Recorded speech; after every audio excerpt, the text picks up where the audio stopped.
Have you ever felt that huge surge of motivation to start a new habit, only to find that when the moment actually comes, something just stops you?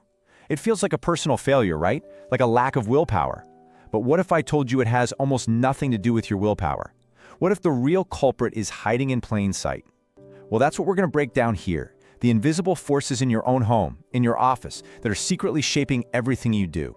Turns out, the key to changing your life isn't in your head, it's in your house. I want you to really let this one sink in. This isn't just a clever phrase. It's a fundamental truth about how we work as human beings. We love to believe our choices are a product of our character and our discipline. But honestly, the science is pretty clear. Our environment is a way more powerful predictor of our actions. The layout of your room, where your phone is sitting right now, how easy it is to grab your running shoes, these little architectural details are the real puppet masters of your daily routine. And what's really wild is the scale we're talking about. We're not discussing massive, life-altering obstacles. We're talking about this, 20 seconds. That's it. This tiny, almost insignificant amount of time is often the make or break point that decides whether a habit sticks or gets abandoned. It's the time it takes to find the right lid for a container, to untangle your headphones, or to log into a website. It sounds ridiculous, doesn't it? That a habit with the power to completely transform your health, or your career, or your happiness could be totally derailed by a delay that's shorter than a TV commercial. But you know what? Neuroscience tells us the answer is a resounding yes. So how on earth does this tiny bit of friction have so much power over us? Let's break it down. This brings us to what we can call the furniture paradox. And the core idea is really simple. Most of our daily actions aren't conscious decisions. They're more like automatic downloads from our surroundings. You walk into the living room and your brain sees the couch and the TV remote. Before you've even consciously thought, hey, I think I'll relax, your body is already moving toward that path of least resistance. In a way, your environment is holding the remote control, and it's constantly changing the channel on your best intentions. So this leads to the problem we all face, fighting this invisible friction. Think about a time you felt a huge burst of motivation, maybe to start a new workout routine. But when it's time to actually do it, you realize your workout clothes are still in the laundry, your water bottle's in the dishwasher, and you have no idea where your keys are. Suddenly that mountain of motivation has just vanished. That feeling? That's the high cost of small hurdles. You know, this experience actually has a name: environmentally induced inertia. It's that feeling of being stuck, of wanting to do something but finding it almost impossible to start. And the thing is, it's not laziness. It's your brain's completely rational response to an environment that's full of tiny roadblocks. Each one acts like a little anchor, and all of them together are more than enough to stop the ship of your motivation from ever leaving the harbor. So why does this happen? Well, think of your brain as your body's chief financial officer. Its main currency is energy, glucose, and its number one rule is to conserve that energy at all costs. So when it sees an obstacle, even something as simple as a book being under a pile of papers, it doesn't see a minor inconvenience. No, it sees a metabolic tax. It instantly calculates the energy required to deal with that hassle and deducts it from your daily budget. Too many of these little taxes, and you're mentally bankrupt before the day's even really started. And this tax creates a huge internal conflict between two very different parts of your brain. On one side, you've got your prefrontal cortex. Think of this as the CEO. It's the logical, forward-thinking part that sets long-term goals. It wants you to learn that new language, to get healthier. But on the other side is the basal ganglia, which is more like the factory floor manager. It's an older, more primitive part of the brain that's all about running automated habits and, crucially, conserving energy. When it's faced with friction, the basal ganglia just screams that the metabolic tax is way too high. And in that argument, the factory manager almost always wins.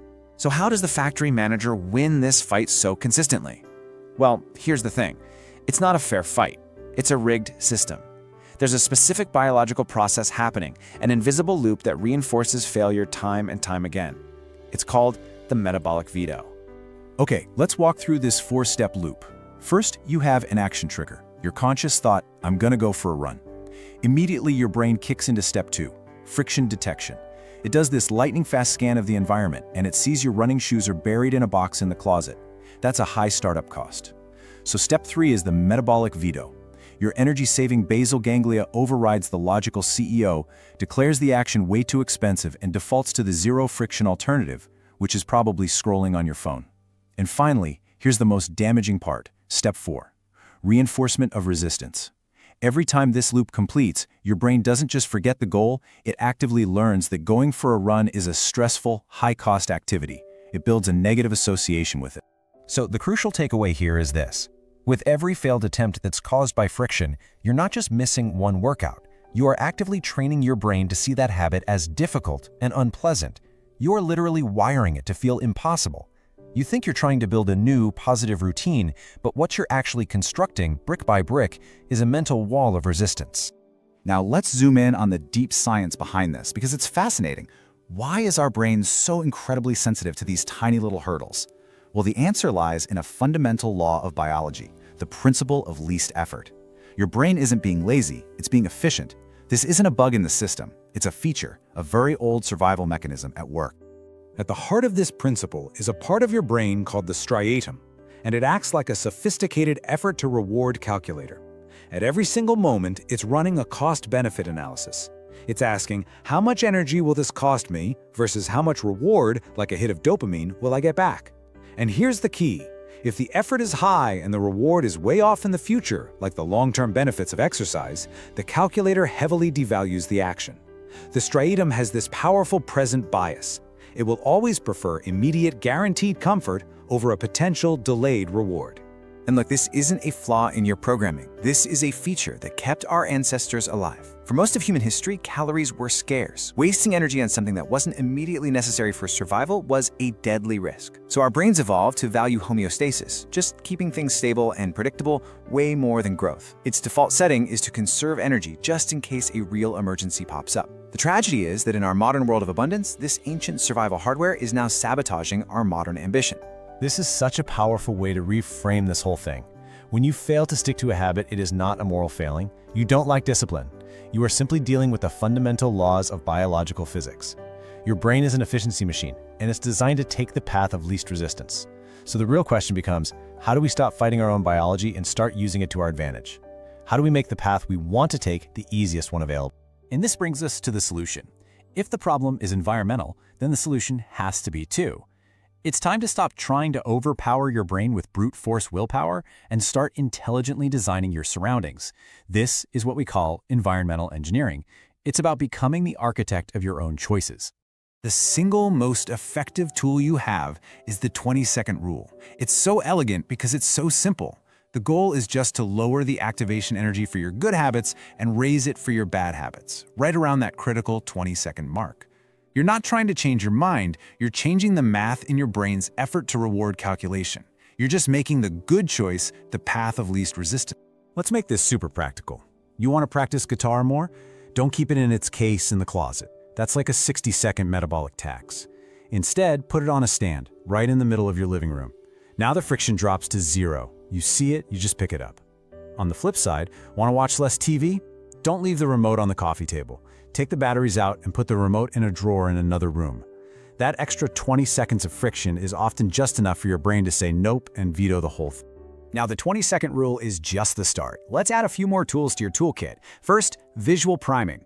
This just means making your good habit the most obvious thing in the room. Don't just put your running shoes by the door, put them in front of the door, so you literally have to pick them up to leave. Next, habit stacking.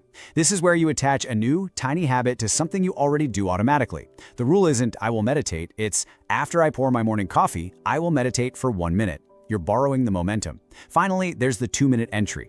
Shrink the habit until it's ridiculously easy to start. Your goal isn't write a novel, it's write 1 sentence. The goal isn't to complete the habit, it's to master the art of just showing up. And this all brings us to the ultimate takeaway. For centuries, we've been told that self-improvement is this internal battle of resolve. But the real key to lasting change isn't about becoming a stronger person. It's about designing a shorter, easier path for the person you already are. Think about it this way. Your willpower is like a muscle. It gets tired, some days it's strong, other days it's totally exhausted. You can't rely on it 100% of the time. Your environment, on the other hand, is a permanent structure. It's always there, exerting this constant, quiet influence on your behavior, day in and day out.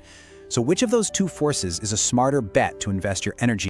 If you remember only one thing from this entire explainer, please let it be this. Stop blaming yourself for a lack of discipline. Stop trying to force yourself through sheer will. Instead, shift your focus outward. Look at your space. Look at the paths of resistance. Work on the room. Design an environment where the things you want to do are the most convenient, obvious, and frictionless choices you can possibly make. And that leaves us with one final question. Look around you right now, at your desk, in your room. Think about one habit you really want to build. What is one small 20-second barrier you could remove this very minute to shorten the path to that habit? What's the first path you're going to shorten? Because that small act of environmental design, well, that might just be the start of everything.